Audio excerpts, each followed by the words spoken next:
Orang banyak menganggap gendut itu musibah. Bagaimana mau merubah itu? Caranya terima dulu. Iya terima, saya gendut ini. Saya terima dulu saya bodoh. Baru nanti merubah diri dengan belajar, dengan diet atau apalah itu. Kalau tidak, alam akan menghukum kita. Cara menghukum kita bagaimana? Ya ke rumah sakit nanti itu, sedot lemak. Ke Singapura, 70 juta sedot lemak itu. Ya kan? Mending disedot dengan pacar yang galak, istri yang galak saja kan. Pelan-pelan jadi kurus, nanti itu diet yang murah. Nah, Anda bisa buktikan nanti itu. Tapi ada ujar-ujar begini. Ada Abdurrahman Baljaban, seorang wali di Yaman. Beliau ini diangkat menjadi wali gara-gara istrinya galak. Konon khalifah yang kedua Sayyidina Umar bin Khattab ya radhiyallahu an, itu juga naik level derajat spiritualnya, naik, diangkat oleh Gusti Allah itu. Kenapa? Karena istrinya juga marah-marah. Jadi bersyukurlah ya kalau punya pacar yang galak dan istri yang pemarah. Tapi ini bukan rekomendasi untuk pacaran. Ya, maksudnya begini, pekerjaan itu yang baik adalah pekerjaan yang tuntas.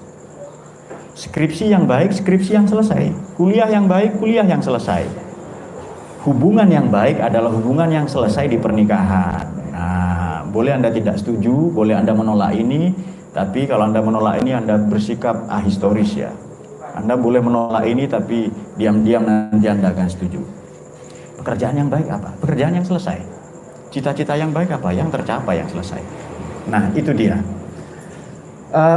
Kita harus merubah cara berpikir kita dulu sebelum kita berpindah alamat, berganti pasangan, pindah pekerjaan. Orang-orang tidak ada hormat saya nih Pak, di rumah ini, di RT ini. Pindah RT dia, ternyata mendapatkan perlakuan yang sama.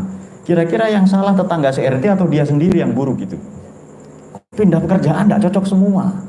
Maka dia yang harus merubah itu. Maka perubahan itu digagas, diinisiasi, dimulai dari dalam. Seperti telur ya, nah, jenengan tahu semua ya.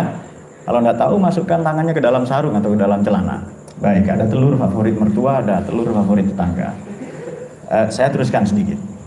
Soal perteluran itu ya, soal perteluran ini memang istimewa lah ya. Itu yang membedakan teroris dengan teloris.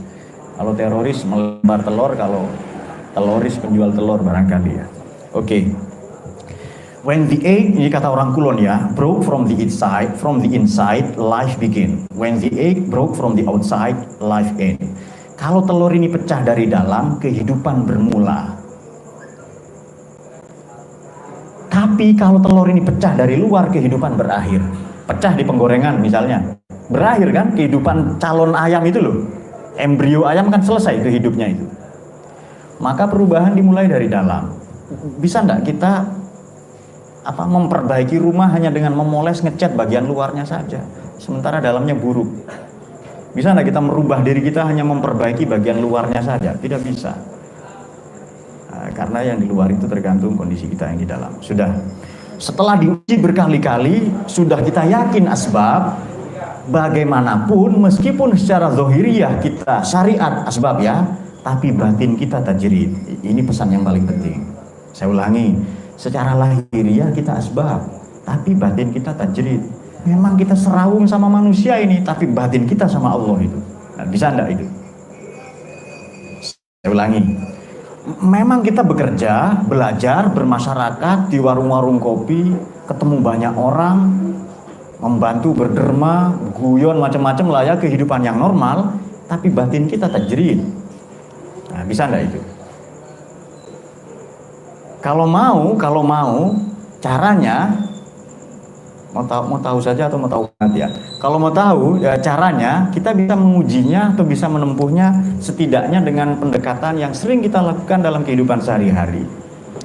Nah, hidup ini banyak pelajaran. Dalam hidup ini kita harus memposisikan diri sebagai murid. Boleh enggak, jenengan pernah sekolah misalnya? Boleh enggak Anda tidak suka satu mata pelajaran atau tidak suka pada guru? Boleh, itu manusiawi. Tapi yang tidak boleh berhenti sekolah atau berhenti belajar. Saya enggak suka pelajaran ini apa? Pelajaran apa? Pelajaran banyak utang misalnya. Jadi ada utang S1, utang S2, master, setelah itu utang PhD. Setelah itu profesional ya, profesor itu. Dan itu bangkrut namanya itu. Karena sudah kebanyakan utang. Boleh kita tidak suka pada guru, boleh saja. Jadi kehidupan ini kan guru ini. Kehidupan tidak pernah berhenti mengajar kita, maka kita tidak boleh berhenti belajar. Kehidupan ini pendidikan. Begitu Anda daftar menjadi penduduk bumi, Anda akan dapat pelajaran, suka atau tidak suka. Boleh tidak suka pelajaran, tidak suka guru, yang tidak boleh berhenti belajar. Nah, saya sekolah misalnya di SMP ini, saya tidak suka pelajaran sejarah, tapi tetap harus masuk waktunya pelajaran sejarah. Itu asbab namanya. Suka tidak suka, dijalani itu. Saya sakit, saya tidak suka minum jamu. Suka tidak suka, ya diminum jamu obat itu. Kalau tujuannya sembuh. Nah, sudah. Kemudian cara yang lain ya, itu dalam hidup seperti itu. Pak, kok tetangga saya ini cerewet? Solusinya apa? Silakan ngaca. Tetangga itu cermin diri kita sendiri. Kok istri saya kurang ajar, Pak? Silakan ngaca. Barangkali Anda sendiri. Karena orang lain adalah pantulan. Hidup ini kan bersifat magnetis. Anda menarik orang lain ke dalam sikap Anda. Anda berbuat baik, Anda akan menyedot itu. Anda magnet bagi kebaikan-kebaikan di sekeliling Anda. Anda senang ilmu, akan ketemu dengan orang-orang alim nanti, orang-orang terpelajar, para akademisi, para begawan pengetahuan. Anda senang apa misalnya? Anda senang siapa? Kakek Sugiono. Anda akan ketemu dengan teman-teman yang memberi Anda file tentang Kakek Sugiono. Dan kehidupan selalu begitu. Apa yang Anda lihat di pikiran, Anda akan melihatnya di kenyataan. Nah, kalau begitu rubah dulu cara berpikirnya. Kalau begitu perbaiki dulu cara berpikir kita. Kok ini bencana? Bukan bencana.